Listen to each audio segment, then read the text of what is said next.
Hello there, ladies and gentlemen, gamer boys and girls, welcome back to the pod. So the heatwaves have arrived everywhere, so most of you must be on a holiday.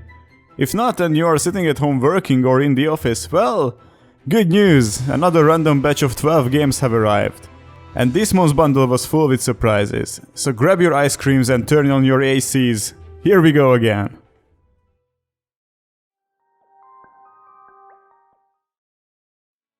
The fifth installment of the Dirt series invites you once again to enjoy the thrill of off-road racing. First thing you'll notice is the over-the-top levels of excitement and hype this title is attempting to communicate, or rather blast in your face. Big bold fonts, neon colors, quick cuts and popping music. While the latter is just a touch too commercial for my taste, it all still blends great and works together to create a feeling of hype. Even the fluff of the commentators has a place without being annoying. Moving on, you'll find an arcade racer with a single player career mode and online play options. As for the career mode, I'd recommend you give it a go, at least for a fleeting time, to familiarize yourself with the different race modes, the handling and the car types. Now don't expect to shit your pants on the back of the innovative new race modes. It's mostly gonna be the usual get from A to B, or be the first after X laps, but there are a few weird ones. Icebreaker is essentially a constant drift race on ice circuits. Pathfinder tasks you with getting from A to B on absolutely shitty terrain on time. Sprint is a hold left button simulator as you go round and round in a barely controllable vehicle, and Gymkhana expects you to perform stunts for points, but it's just a horrible experience, ignore it. Anyhow, during your career, you advance through a web of races, each leading into one or more future options, and all of this is split into chapters with a big boy at the end. Well, at least that's the idea. Reality is, the AI is so poopy at driving, pretty soon you'll start moving higher and higher through the difficulty settings, just to try and scrape any form of challenge, but you'll ultimately realize it doesn't really help at all. Majority of the settings just make it harder for you to drive your own car, the AI is never gonna get any smarter, and you're ultimately not racing them but yourself, as either you can race good enough and win, or you are gonna mess something up and lose, completely irrespective of having others on the track.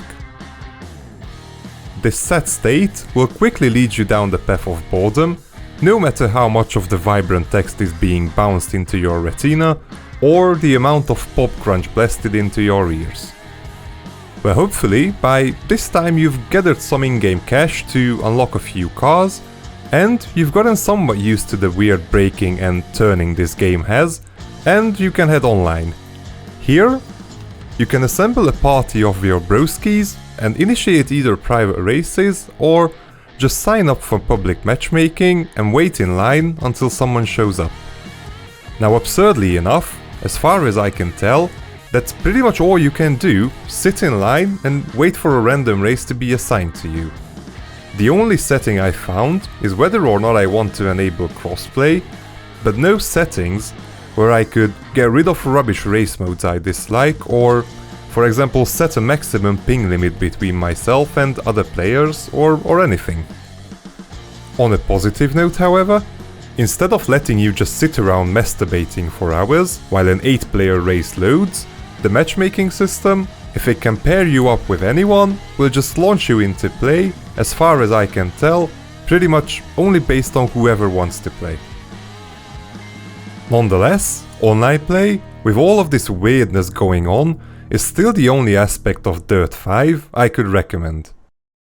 Even though I never got to play a race with more than 3 of us, which probably has to do with the dying PC player base, maybe being kept alive by the possibly also dying console player base, and almost always I got matched with the same higher level opponents, I actually enjoyed this part of my session. Don't get me wrong, not as much so that I'd even consider returning to play, but enough so as to not rate this game in the bottom section of this month's offering, in case you were looking for an arcade racer that looks great and will deliver a handful of hours worth of casual racing fun.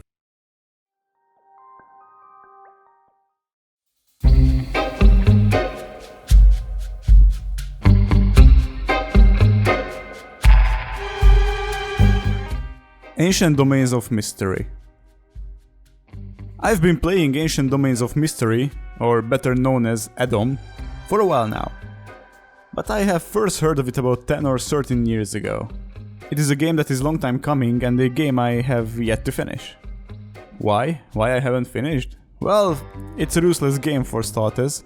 My first character died of acute blood poisoning. My second one was murdered by a shopkeeper when I accidentally used the wrong scroll. And the third one was butchered by a goblin chieftain. ADOM likes to kill you, and it does this a lot. As far as I can tell, there are at least hundreds of ways to die. I know because I have googled it when I tried to figure out how could I use the wrong scroll. ADOM is a roguelike. So when you die, your character is erased. There's no coming back. Gone. And this is what makes the game both so difficult to beat and so compelling.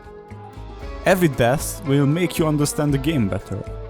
Although I barely scratched the surface after 5 hours, I've learned that if I would have had a spider corpse on me, it could have given me resistance so I wouldn't have died of acute blood poisoning. I've looked into this game via playtesting and this game came a long way. I have read a couple of articles about the development and did you know that the game originally looked like this? Yeah. It looks like Dwarf Fortress in the good old days. So the game isn't a beauty nowadays, but my eyes tolerate this better than the simpler SC characters. ADOM has 22 playable classes, range from farmer to necromancer. It turns out it is way easier to keep yourself alive when you are an assassin than when you're playing as a farmer who grows seeds. And no, it's not a joke, I have tested the farmer class. You can pick among 12 races, which all have their own unique traits and styles. For example, if you play as a troll, be prepared for hunger to be a constant problem. And I haven't talked about the randomness of the character creation, because although you can pick certain aspects, the other things are randomized. How was your childhood? Were you poor? Were you lazy during your teenage years, or a great athlete? These will all have an effect on you. The game is stuffed with stories, places, encounters, skills, items, and so on. I could talk in length about my time with this, but one thing is for sure, this is not for everyone. If you want a true roguelike and an RPG where everything can happen, and you like to die 1,000 times, and you're not afraid of the in-game skill system and the million variables, it is for you. For everyone else who isn't a hardcore fan of this genre, only pick this one if you are willing to read a tad bit more about this game. Trust me, I was in a desperate need for additional information as well, despite all the hours I have played with it.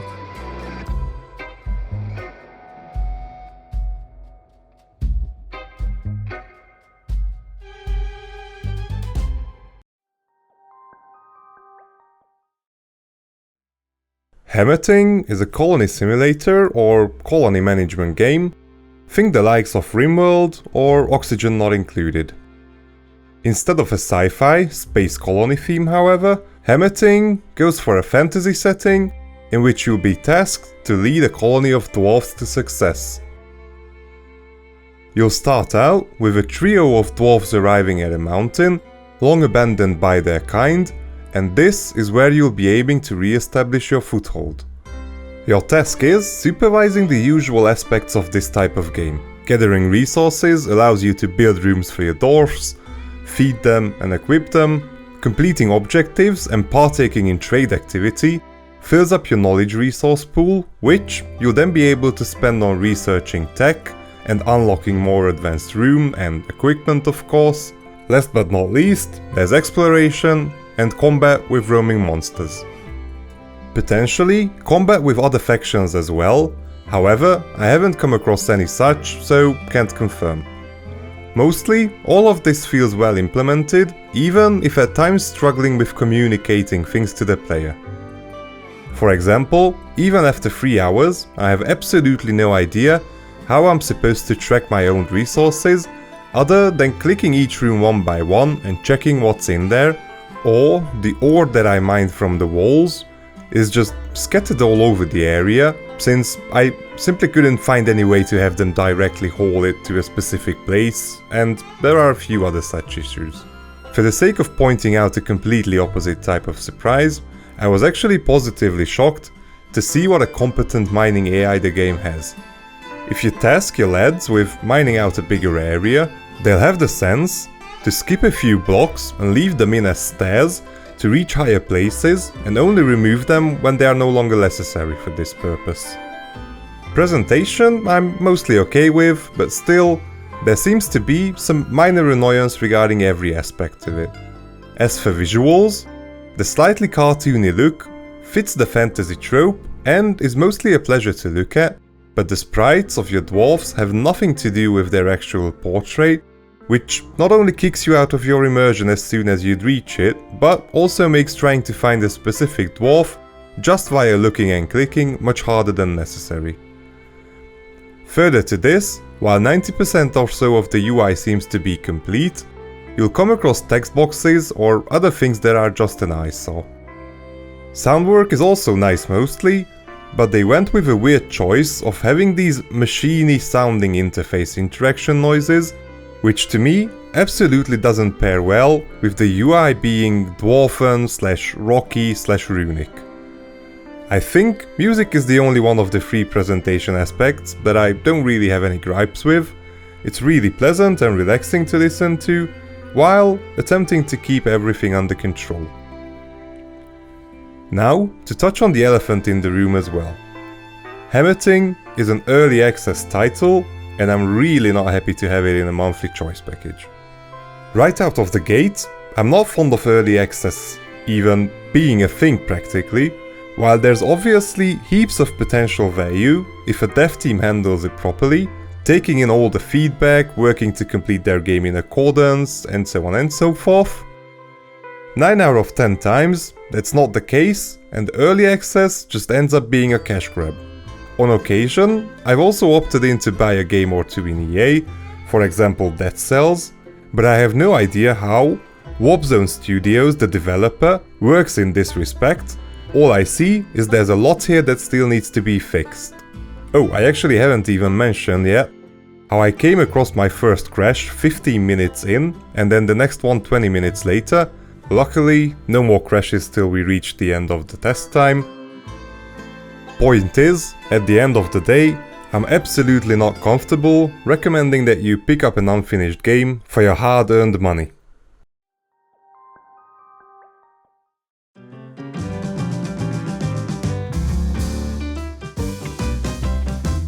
Beesimulator.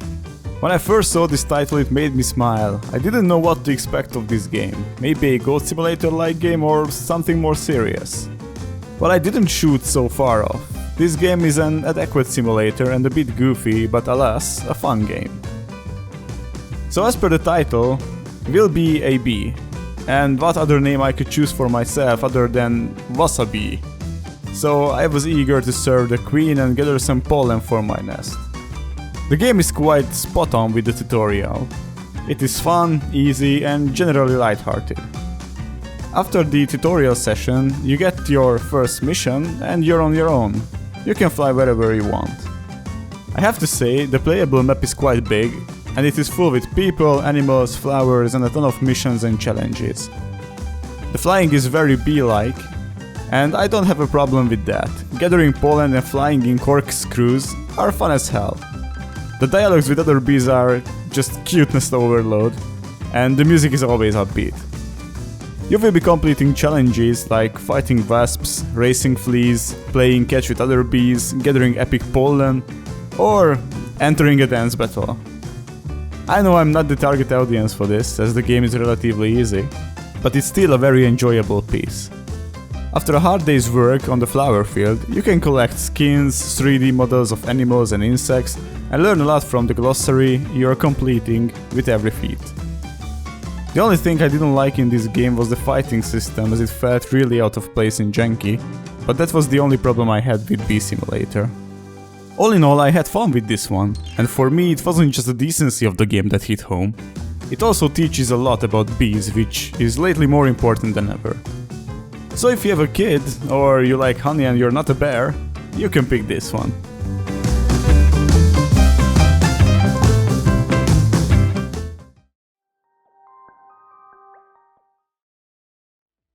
Kill It With Fire starts out as the arachnophobe's nightmare of being trapped inside different locations with throngs of spiders, and turns into their wet dream of just obliterating all of them with whatever weapon floats their boat, among the variety offered.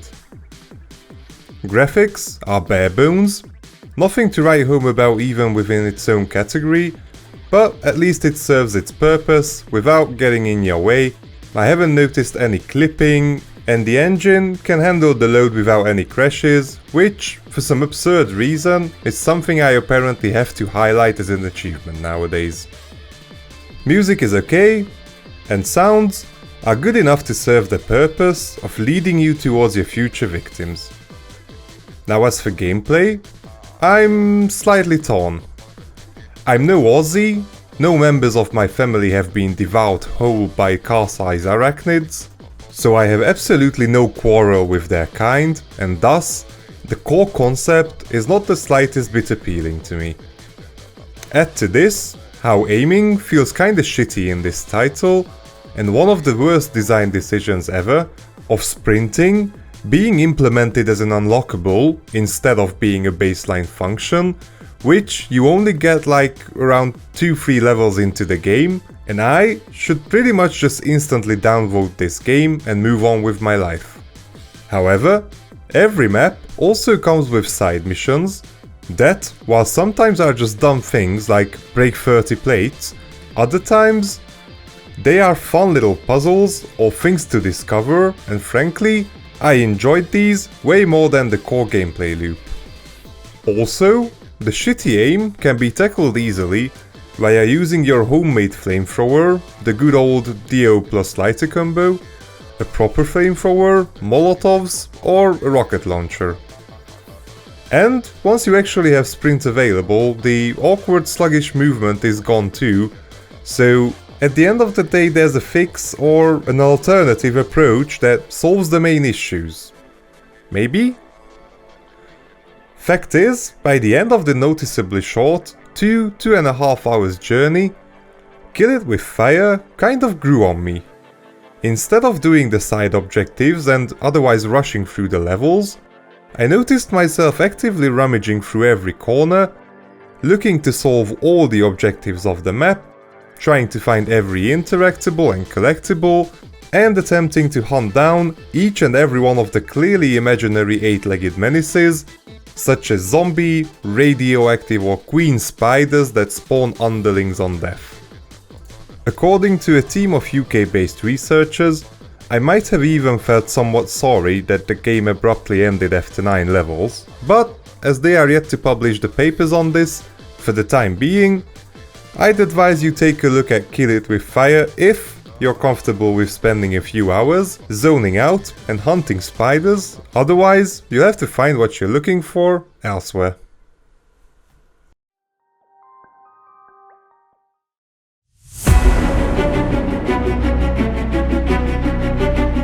Elderborn brands itself as a, and I quote, metal as fuck slasher with brutal FPP melee combat and Souls-like RPG character progression.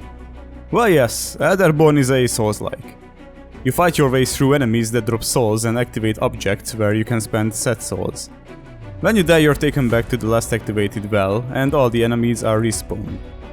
And your hard-earned souls await in the spot you met your demise. But it doesn't play like most of the other games in the Souls-like subgenre. Why? Well, first of all, it is first person, and it's more like a fighting game or a brawler than anything else. You begin the game with a sword that can slash, block. You can also kick your enemies and dash out of harm's way. Later on you'll get more and more tools to play with, like a scythe, a hammer, a greatsword, and my personal favorite, a spear. You can master each one of them by brutally murdering 100 foes with it, and every one of them has a light and strong attack variant. As mentioned, you will have a kick ability as well, so you can send enemies flying down from edges or use it to get an opening. The kick will have an upgraded version, which is a ramming ability that is so OP I cheese my way through to the first chapter boss. Having enough experience will allow you to convert it into skill points at the checkpoint wells. There are 3 categories: speed, damage or health. The combat in Elderborn is quite nice when you're going one-on-one with the game's enemies. Carefully watching their animations and responding while taking advantage of their openings can be satisfying. But you won't generally get to enjoy the game in this manner, sadly. Elderborn decided that it is much more exciting when complete hordes attacking you. There are plenty of times where you get trapped in an area with no option but to fight a ton of enemies at once. Being aware of your surroundings, as we know, is insanely important in Souls-like games. But you will be so surrounded so much that you won't be able to keep an eye on everyone. While Elderborn's first chapter takes place in a tight area where you can somewhat keep tabs on everything around you, Chapter 2 takes place in a much more open space. This means that it becomes even more difficult to keep tabs on your foes. The game also loves to throw enemies at you in mobs that you haven't had a chance to figure out it yet, so you will have to try and do so against several new enemies at once. It just doesn't really work. And trust me, it is not metal as fuck to die because of problematic enemy placement and faulty game design. If you're looking for a well-balanced, adequate Souls-like game, well, you probably won't find these things in this game. But hey, if you love getting crushed by hordes of enemies and you like a challenge while metal riffs are making your ears bleed, then this is the game for you.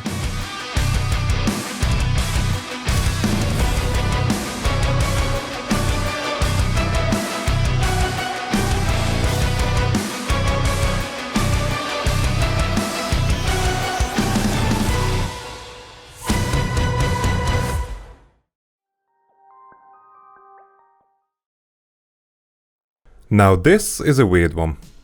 Paradisekiller, a detective game, starts with a story snippet that makes one question their understanding of the English language, and actually keeps this tendency, mostly due to the extremely weird character names and inward references, making the sentences sound super unnatural. However, if you make it through, on the other side, you'll be greeted by visuals that, while not shitty, clearly not top-notch either. A lot of polish could be applied, just looking closer at edges or shadows, but it rocks a weird blend of an Eastern console title, spiced non-sparingly with vaporwave, which I actually kinda dig. What I didn't dig, on the other hand, was the voiceover of our protagonist, which in my humble opinion doesn't even remotely fit the character you see. Interestingly enough, I do think the voice fits the character as per story, just not the graphic we see, but that's not the case for the other characters I came across. They all seem to fit better.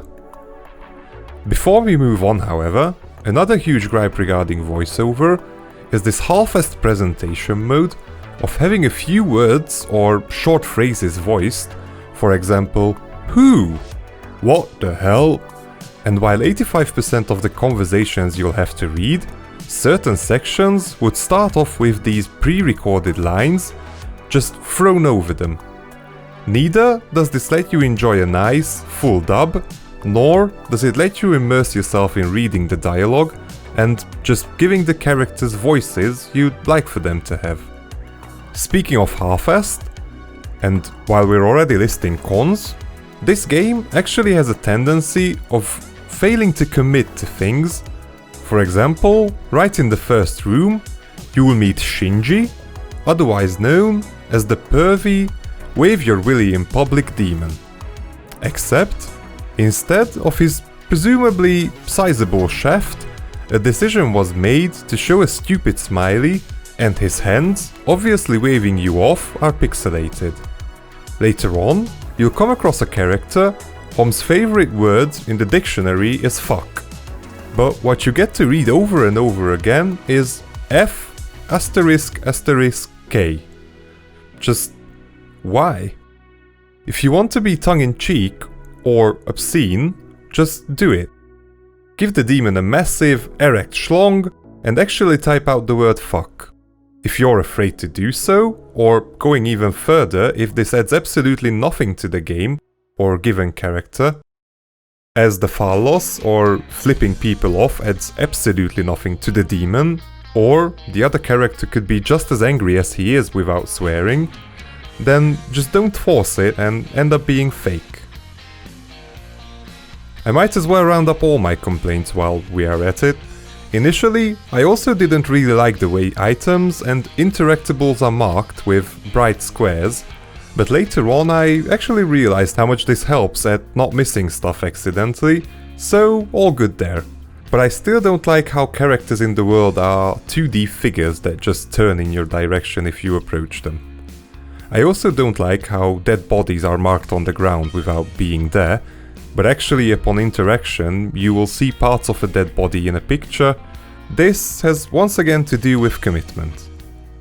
Furthermore, among the many shit you can collect, the main one is the in-game currency, blood crystals, which you can then spend on unlocking useless stuff or fast travel points.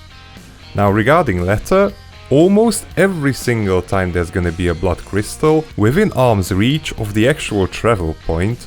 So what the hell is the point of asking the player to collect the crystal to unlock the travel point if you're already going to pair these two?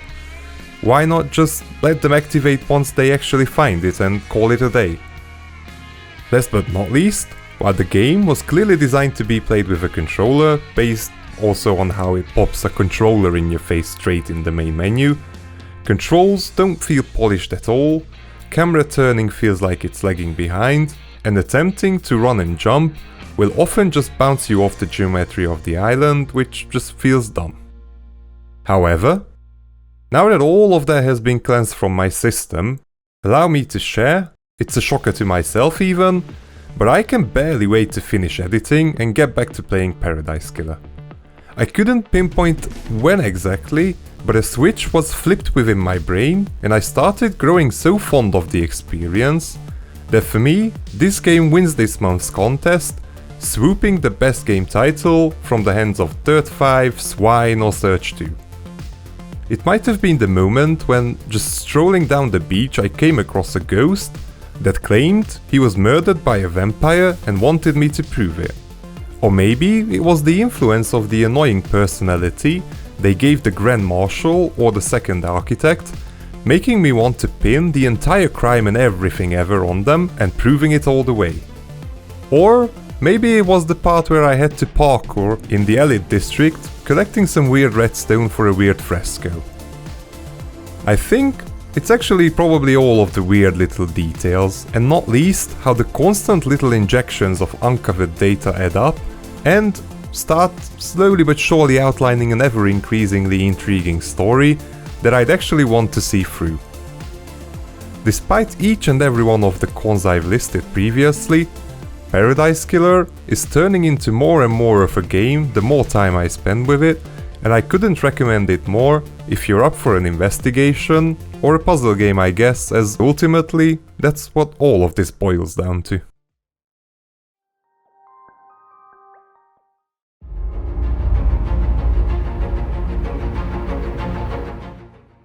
Nimbatus. Nimbatus is a weird one. I have played this game when it was released last year. Nimbatus has two sides. One is the single player survival part and the other one is the sandbox mode. The premise behind Nimbatus survival mode is a simple one. You pilot a mobile drone factory, fleeing from alien forces that promise to eviscerate all you hold dear. Does it sound like FTL? Because it is. The story isn't a big component in this game, so much so that I can't recall anything but running from the corp and not to get killed. But that's about it. In survival mode, you travel to different star systems and planets, and you do missions. You get drone parts and some currency in exchange, and that's it. The missions range from kill this and that, or find something and bring it back.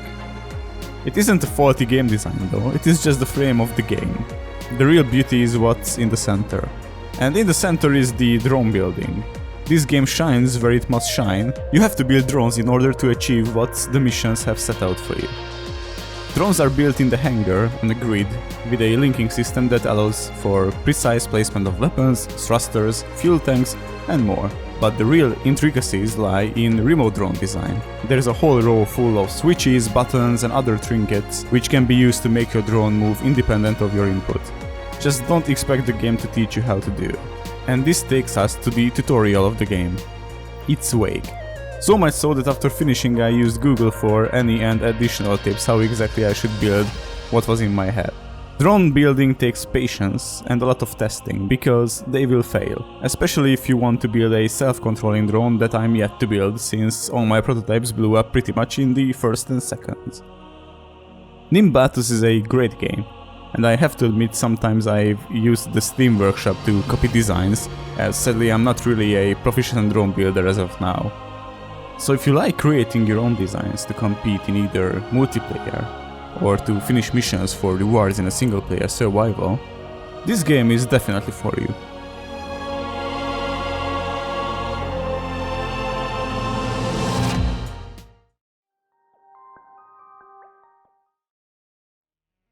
Almost exactly 3 years after the 2018 August monthly bundle contained The Surge, this time around, the successor ends in our grasp to satisfy our potential need for a sci-fi, Souls-like title.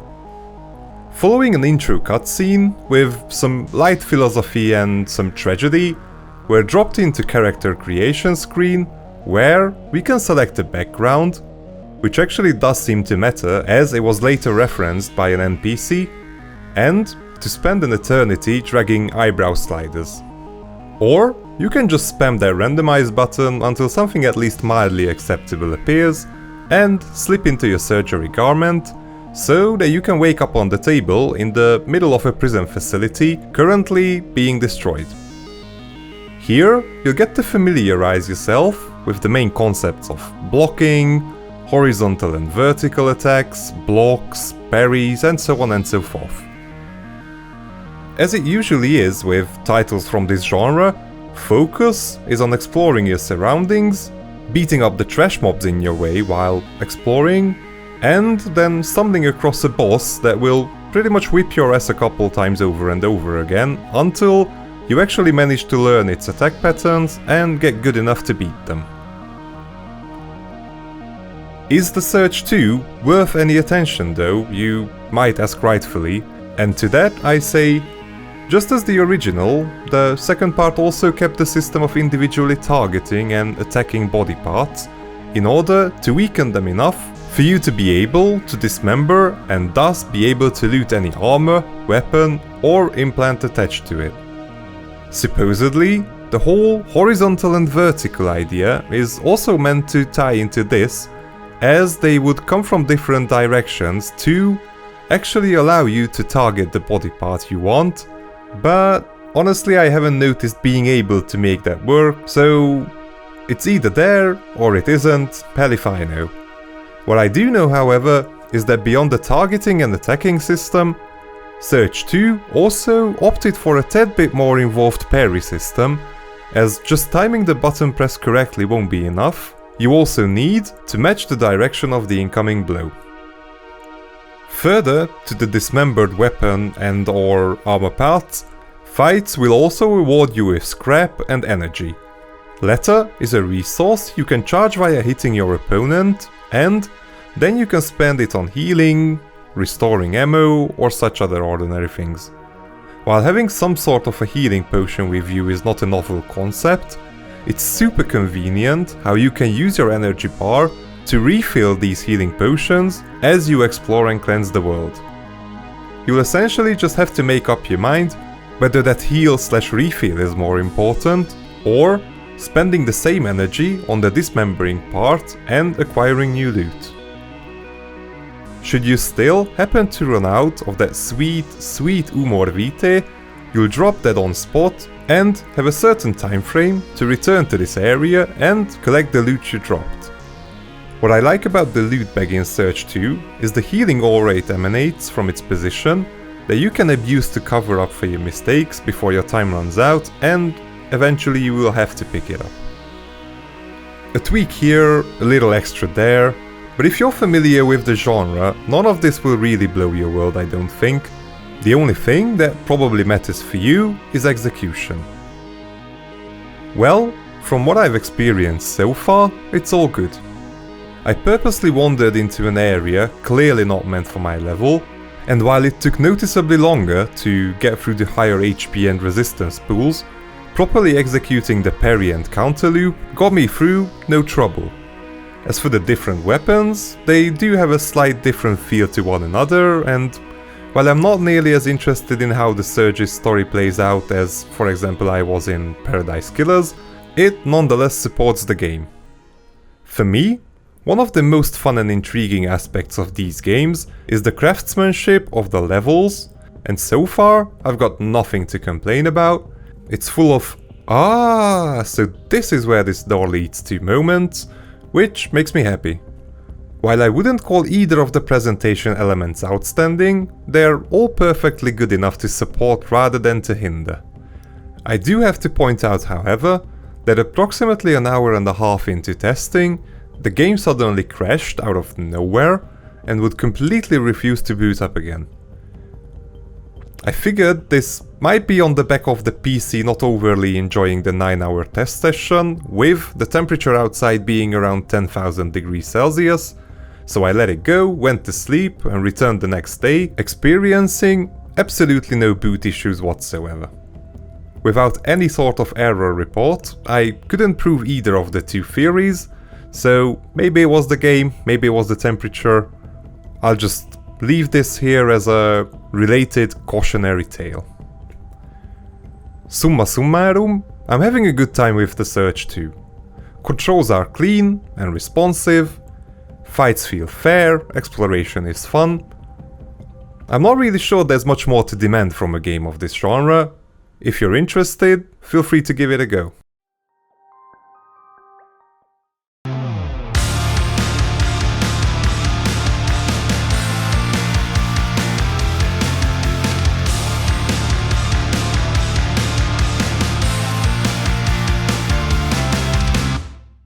Yakuza 3 Remastered.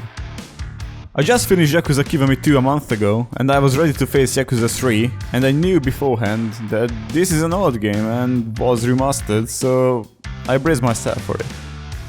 The story continues where Kiwami 2 ended. Kiryu finally left everything behind and went to Okinawa to raise children in his newfound orphanage. But just like in every Yakuza game, shit hits the fan, and no matter how much Kiryu is trying to get out, they always pull him back in. So let's talk about gameplay. Yup, it's time to swallow that pill. The game is old and it feels old. The way the characters move, the fighting, the inventory system, the skill system is just clunky and dated. It isn't a remaster like Kiwami 1 and 2, it's just graphically enhanced. I know I can't really compare this entry to the wholly remastered entries, but sadly I have to, as most of the players will play these games in order. And Kiwami 2 was in a bundle not so long ago, so there's that. The presentation of the game is appropriate for a early PS3 era game. So if you have any high expectations, please lower them and you'll be fine. The fights and the gameplay is fairly average, it just doesn't have the bone-crushing effect of the Kiwami entries, where I was all hyped up to the max in every combat encounter. In this game it is mostly button mashing with a few dash throw in here and there for the tougher fights, but nothing that will make you sweat for an extended period of time. The main story is okay. Your typical crime drama storyline, here with some melodramatic plot points. Don't get me wrong, it's not bad, it's just not as good as in the past entries. The side story missions are okay, but I feel the formula is starting to wear thin. I found myself just wanting to move on with the main story, as I didn't find the side plots particularly compelling, nor all the minigames interesting. Or maybe, for me, this game is all about the story and nothing else, as it was a bit pain in the ass to play this clunky gem. Overall, Yakuza 3 is above average in most aspects. I could see this coming, as this is the 4th Yakuza game in the series, and it feels like the powerhouse is getting out of steam. However, if you're a fan just like me, you will easily look past these problems and you'll enjoy the Kiryu saga as before.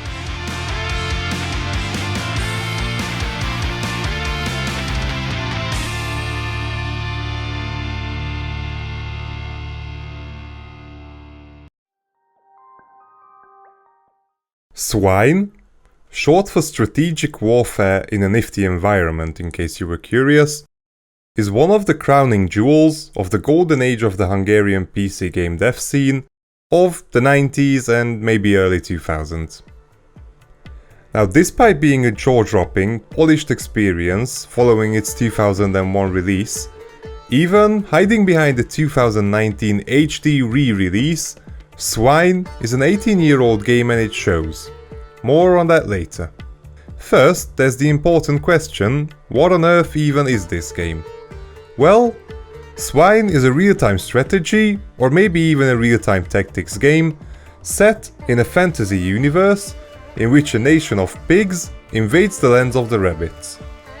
You play the role of leading a squad into action, commanding your tanks, mortars and support units to rid the battlefield of your opponent. The two factions' units are functionally identical.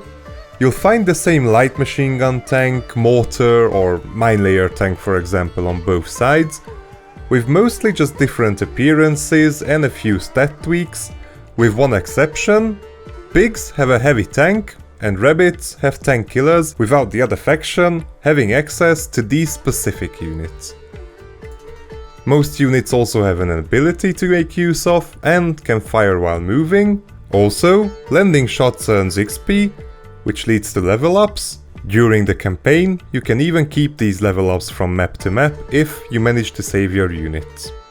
You'll also need to keep an eye on some light resource management. Further to hit points, fuel and ammo are also both scarce resources, unless you deploy a tow truck or two and a few trailers containing the precious resources. Core gameplay is genuinely action focused, and the campaign doesn't necessarily try forcing you to slow down too much. However, killing units can take some time with their massive health pool, which was supposedly a deliberate design decision in order to provide accessibility to microing. Sadly, the previously mentioned aging becomes noticeable when looking at map designs with the occasional huge, just flat and empty areas, or looking at the heavy pathing issues of the AI, or just looking at how mindlessly the AI will swarm you on first sight, even if they're going into a huge death trap. Unfortunately, you'll also regularly have the occasion to come across visibility issues, where you'll just be shot at from the fog without being able to shoot back, unless you move a few pixels in a certain direction, which, paired with the pathing issues, can annoy you, but the aforementioned purposely high HP pools at least allow this to be less of an issue, as you'll unlikely be in a situation where just a split second would decide life and death. As for the story, it's a comedic, fore-rendition of the Second World War, rabbits playing the part of the Allies and the pigs the Axis. Interestingly enough, playing the English version already gives this away through the voiceover, with the pigs speaking a German-esque accent and rabbits having a French-sounding tone, but actually neither of that is present in the original Hungarian version, which altogether just sounds much better than the English dub, to be honest. Such a pity you can't toggle voice and sub-language separately. This has been quite a list of things that could upset you regarding Swine.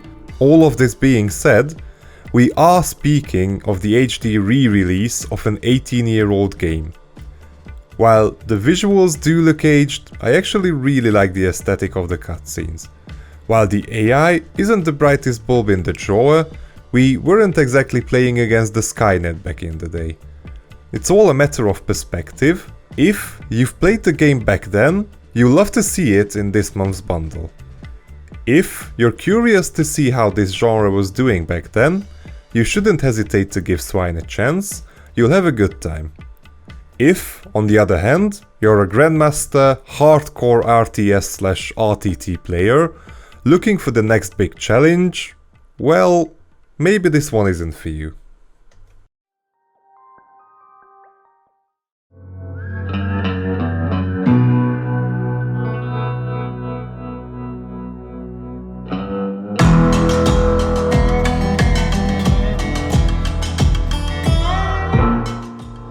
Have Have you ever wanted to build a compound, ration your food, being sheltered from zombies because the hamburger's meat was tainted and turned everyone into a brain-eating savage but you? Well, your time has come. In this wacky survival game you will be gathering resources like food, scraps and tools, and you will be building a nice little shelter for your buddies. Firstly, this game is a roguelite. If I think about it, I almost exclusively playing roguelites lately, like Grifflands and Tainted Grail we just tested. So when it comes to this game, it is a very mild version of roguelite. If it's not your cup of tea, well, that's totally understandable. So let's talk about gameplay. Your team goes out during the day and will raid 1 out of 3 targets you'll choose. This can be a hospital, some random airdrop, a hardware store, or the aforementioned burger place. During the runs your people are shooting and killing on their own. All you have to do is to designate the places they have to loot and use the abilities and active perks. The pathfinding is okay, not great, not bad, it's a bit iffy to control your team, especially if they are in different places, but it can be managed after a bit of playing. Naturally, the daylight is limited, so when the night comes, you'll face the real deal. The infected will rise in numbers, and you can easily get wiped. So get back to your boss so you can escape with your life and your loot. The loot you gather will be either resources you use to upgrade your base, or weapons or base items that are passive perks. The weaponry and the survivors that can be recruited have a wide variety, so that's a plus from me. Your people can level up and gain more stats and upgrade their passive skills, and the weapons can have additional attached mods. My problem with this game is that Deadly Days is quite easy once you learn how to use your abilities. And when you pick the scavenger pass in the beginning of your run, you'll have a mediocre heal ability, but that can be used infinitely, meaning until your mid-game you can easily cheese your way through, even during the night when the hordes of zombies are coming. Same with controlling your team, it's iffy. It's okay when they move together, but when they are separated it becomes a burden. One of the biggest problems when it comes to this game for me is the looting and the click delay. I could never really tell if I have clicked on something to be ransacked or not. I always had to double check. Also there is no queuing, meaning you can't click the next loot target in advance. You have to wait. So is it a bad game? No. Can these problems be overlooked and is the game enjoyable? Yes. So pick this if you want to kill hordes of zombies and you're willing to survive in this harsh environment.